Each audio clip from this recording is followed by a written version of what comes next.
ყველაფერი იმით დაიწყო, რომ 1 აპრილს, აი დასავლეთში რომ სააპრილო ხუმრობა იციან, ჩვენთან კიდევ უბრალოდ მოტყუების დღეს რომ ვეძახით. არმანმა ერთი პოსტი მიაგდო. დადო ფოტო, ვითომ ჯასტინ გეიჯი ჩაეხსნა UFC 250-ს და მის ნაცვლად თეთრ სახლში UFC-ს იმ გრანდიოზულ ივენტზე თვითონ შედის. ხო და აქ დაიწყო რაც დაიწყო. ამ პოსტმა ერთ დღეში 820,000-ზე მეტი ლაიქი აკრიფა. წარმოგიდგენიათ, მაშინ როცა მთელი ტურნირის ოფიციალურ აფიშას, რომელიც ერთი თვის წინ დადეს, ძლივს აქვს 730,000. აბა, დაფიქრდით, რას ნიშნავს ეს? ნუ თუ არმანი დღეს უფრო დიდი ვარსკვლავია მიდღე ჩვენი ილია, თუ უბრალოდ ხალხს ისე მოენატრა სარუკიანის ჩხუბი, რომ ნებისმიერ იმედზე რეაგირებენ. მოიცა, ერთი წამით. ფაქტების სათვალე უნდა მოვირგო, რომ სიმართლე პირდაპირ მოგახალოთ. რა თქმა უნდა, არმანი დღესდღეობით ანტიგმირია. ტიპი ყველგანაა. ინტერვიუებში, გრეპლინგის ტურნირებზე, სტრიმებზე, იმ დღეს საერთოდ ნიანგს ახრჭობდა მატალეონით. გინახავთ ეგ ვიდეო? კაცი ეგზისტენციალურ კრიზისში კი არ არის, პირიქით, ყველანაირ საიდ ქვესტს ასრულებს, რომ ყურადღების ცენტრში იყოს. მაგრამ მოდით ილიაზეც ვთქვათ. ბევრი ამბობს, თოფურიას გამომწერები ნაყიდი ხავსო, ბოტებიაო.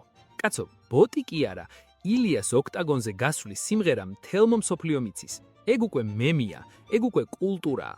ილიამ დაანოკაუტა ვოლკანოვსკი, დაანოკაუტა ჰოლოვეი, დაასრულა ჩარლზ ოლივეირა. აი ის ოლივეირა, არმანმა ძლივს მსაჯების გადაწყვეტილებით რომ მოუგო.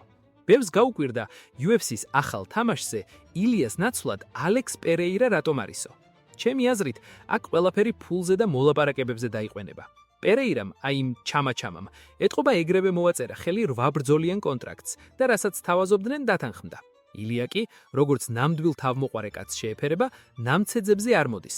ისლამ მახაჩევთან ჩხუბზეც უარი თქვა, რადგან დაფასება უნდოდა. რიტორიკული კითხვა. თქვენ რომ იყოთ, დათანხმდებოდით ჩხუბს იმაზე ნაკლებად, რასაც იმსახურებთ, თუ დაელოდებოდით მომენტს, როცა UFC-ს სხვა გზა აღარ ექნებოდა. 2026 წლის ფენომენი. სიმართლე ისაა, რომ 2026 წელს, აი ამ წუთას, არმან სარუკიანი ყველაზე მეტხმაურს აკეთებს. მას ჯერ ჩხუბიც არ აქვს დანიშნული, მაგრამ მისი სახელი ყველგან ისმის. ის გახდა ის ცუდი ბიჭი, რომელიც ყველას აინტერესებს. ბევრი კონტენტ კრეატორი უკვე იცვლის მხარეს. იცით როგორაა, ვირთხები პირველი გარბიან ხოლმე ჩაძირული გემიდან, მაგრამ აქ გემი კი არ იძირება, უბრალოდ მეზობლის ეძოში უფრო დიდი KPI-ო ასე ჰყონიათ. მე პირადად არმანის მჯეროდა ჯერ იმამ დღესაც, რომ ოლივეირასთან რომ გადიოდა. მაშინაც ვამბობდი, რომ ეს ბიჭი სხვანაირი მონსტრია მეთქი. ეს ლაიკების რაოდენობა სინამდვილეში ერთ რამეზე მეტყველებს. ფანები გაბრაზებულები არიან. ხალხს არ უნდა ის ჩხუბები, რასაც თეთრ სახლში გვთავაზობენ. ხალხს უნდა ილია თოფურია არმან სარუკიანის წინააღმდეგ. აი ეგ არის ნამდვილი ომი. აი ეგ არის ის, რის გამოც ღამეს გავათენებთ და კილოგრამებს ნერვებს დავხარჯავთ. არმანის იმ პოსტს 9 მილიონზე მეტი გაზიარება აქვს. ეს კატასტროფული ციფრია.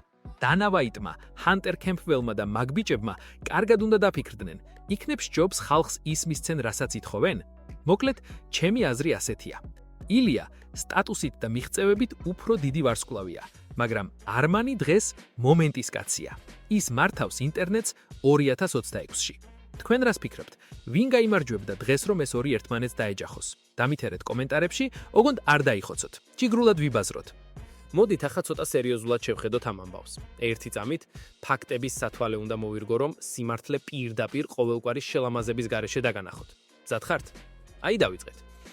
რაც არ უნდა ვილაპარაკოთ ლაიქებზე და ინსტაგრამის რეაქციებზე, არმან სარუკიანი დღესდღეობით მაინც უფრო მომავლის ვარსკვლავია ვიდრე უკვე შემდგარი ლეგენდა. დიახ, ის არის 2026 წლის მთავარი ანტიგმირი. ტიპი ყველგანაა, ინტერვიუებში, გრეპლინგის ხალიჩაზე, სტრიმებზე, იმ დღეს საერთოდ ნიანგს აღჭობდა მატალეონით. გინახავთ ეგ ვიდეო? კაცი ეგზისტენციალურ კრიზისში კი არ არის, პირიქით, ყველანაირ საიდ კვესტს ასრულებს, რომ ყურადღების ცენტრში დარჩეს. ეს ჭკვიანურია? რა თქმა უნდა. მუშაობს? ფაქტია რომ კი. მაგრამ მოდით ილია თოფურიაზეც ვთქვათ ორი სიტყვა. ბევრი ჰეიტერი ამბობს, გამომწერები ნაყიდი ყავსო, ბოტებიაო. ხალხო, მოდით რეალობას ჩავხედოთ თვალებში. ბოტი კი არა, ილიას ოქტაგონზე გასვლის სიმღერა მთელმა მსოფლიომ იცის. ეგ უკვე მემია, ეგ უკვე გლობალური ფენომენია. ილიამ დაანოკაუტა ვოლკანოვსკი, ხალხის ფავორიტი, დაანოკაუტა მაქს ჰოლოვეი, ცოცხალი ლეგენდა, დაასრულა ჩარლზ ოლივეირა, ერთ-ერთი ყველაზე საყვარელი მებრძოლი. აი ის ოლივეირა არმანმა მსაჯების გადაწყვეტილებით ბეწვზე რომ მოუგო.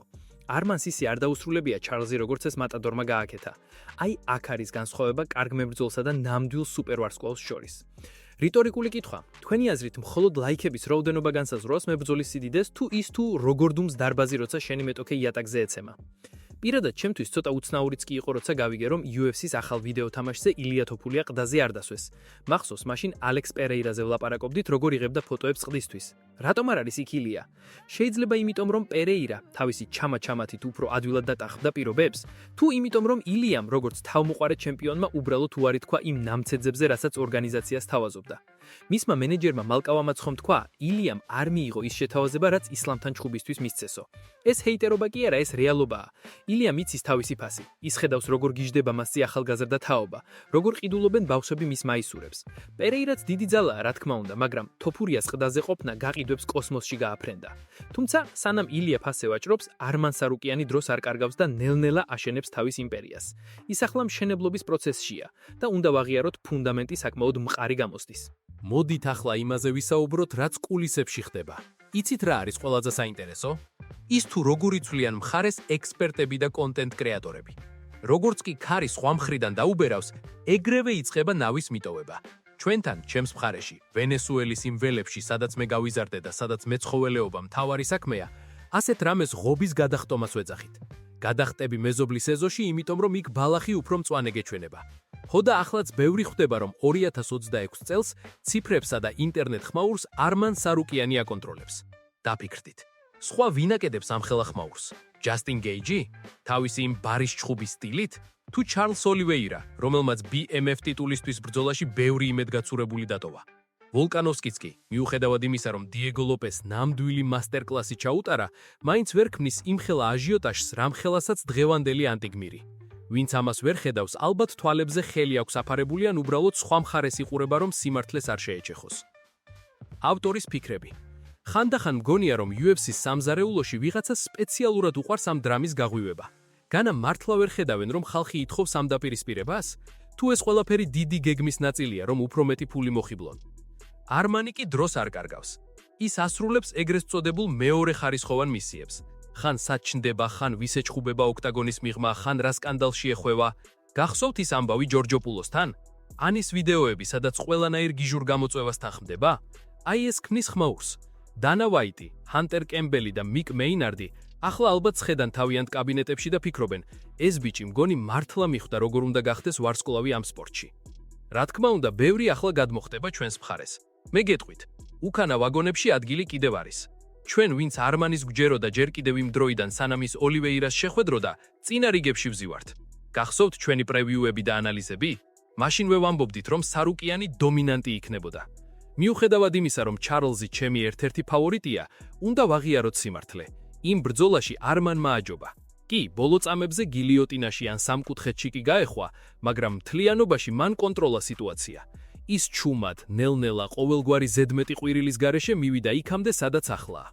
ახლა კი UFC-მ სერიოზულად უნდა განიხილოს მისი კანდიდატურა.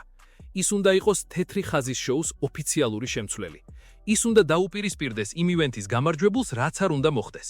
ილია თოფურიამ რომც მოიგოს, რაც არ გაკვირდება, რადგან ის მართლა ყოვლის შემძლებელ ჯასტინ გეიჯს ხვდება, რომელმაც პედი პიმბლეტი დაამარცხა, წარმოიდგინეთ, მერე რა მოხდება? ილია წონას შეიცვლის? თუ მაინც შეხვდება არმანს. თოფურიამ ერთხელ უკვე თქვა, რომ ურჩევნია ტიტული ვაკანტური დატოვოს, ვიდრე არმანის ეჩხუბებოდესო. იქნებ ამას სპეციალურად ამბობს, რომ არმანი გააცოვოს. თქვენ რას ფიქრობთ ამაზე? ახლა კი მეგობრებო, მოდით პირდაპირ თქვათ. ეს ყველაფერი მხოლოდ ციფრები არ არის. ის ფაქტი, რომ არმანის საპირველაპრილო ხუმრობამ, სადაც ვითომ ილიასთან ჩხუბს აცხადებდა თეთრ სახლში, ასეთი რეზონანსი გამოიწვია, ერთ ძალიან მნიშვნელოვან რამეზე მიგვანიშნებს. ხალხი დაიღალა ლოდინით. ფანებს ყელში ამოუვიდათ გაურკვევლობა და ის ჩხუბები, რომლებიც მხოლოდ ქაღალზე ჩანს საინტერესო. რეალურად კი იმ მუხტს ვერ ატარებენ, რასაც ეს ორი მებრძოლი. რატომ გადააჭარბა არმანის ხუმრობამ ლაიქებით მთელი UFC-ს ოფიციალურ პოსტებს? იმიტომ რომ ხალხს ქვეცნობიერად სჯერა, ეს ორი ერთმანეთს უნდა შეეჯახოს. 9 მილიონზე მეტი გაზიარება. ხვდებით ეს რა არის? ეს არის ნამდვილი პეტიცია, დაწერილი არა კალმით, არამედ თითების ერთი დაჭერით. ხალხი ითხოვს სისხლს, ემოციას და იმ ნამდვილ ქართულ სომხურ დაპირისპირებას, რომელიც სპორტს გასცება და ისტორიად იქცევა. ჩემი გულახდილი აზრი. იცით რა მგონია? UFC-მ ცოტა ჩაისვარა ამ ივენთის დაგეგმვისას. ხალხს უნდა ილია vs არმანი. მათ კი გვაწვდიან სხვა ვარიანტებს. კი, ჯასტინ გეიჯი ნამდვილი მეომარია. პედი პიმბლეტის დამარცხების შემდეგ საერთოდ პიკზეა, მაგრამ ის ელექტროენერგია, რაც თოფურიასა და სარუკიანის გარშემო ტრიალებს, სულ სხვა განზომილებაა. უკვე 2026 წლის აპრილია და დღემდე ვკამათობთ. ვინ არის ნომერ პირველი? ილია თავისი დაუმარცხებელი რეკორდით და ჩემპიონური ქამბრით თუ არმანი, რომელიც ინტერნეტს მართავს და ყველგანაა სადაც ხმაურია. ილია ამბობს, რომ არმანი მასთან შეხვედრისას იყინება როგორც შეშინებული იხვი. სარუკიანი კი პასუხობს, რომ ილია უბრალოდ ტვიტერის განგსტერია. აი ეს არის ის ჟინი, რაც გვაკლია. საბოლოო ჯამში მეგობრებო, ლაიქები არ იგებენ ჩხუბებს, მაგრამ ლაიქები აიძულებენ დანა ვაიტს, რომ საფულე გახსნას. არმან სარუკიანი 2026 წელს ყველაზე მეტ ხმაურს აკეთებს. ეს ფაქტია. ის არის წლის მებრძოლი მედია სივრცეში. მაგრამ ილია არის ის კაცი, რომელმაც უკვე დაამტკიცა, რომ სიტყვებს საქმით ამაგრებს. ერთი რომ ცხადია, თეთრი სახლის შოუ იქნება გარდამტეხი. იქ გამოჩნდება ვინ დარჩება ტახტზე და ვის მოუწევს იმ ვაგონებში გადაჯდომა, რომლებზეც ადრე ვსაუბრობდით. ერი ითხოვს ამ ბრძოლას, ხალხი ითხოვს სამართლიანობას. აბა მე დაგემშვიდობებით, ზედმეტად ბევრი ფაქტი იყო დღეისთვის. სარკეში რომ ვიხედებით, ჩემს თავს ვეღარ ვცნობ ამდენი ანალიტიკისგან.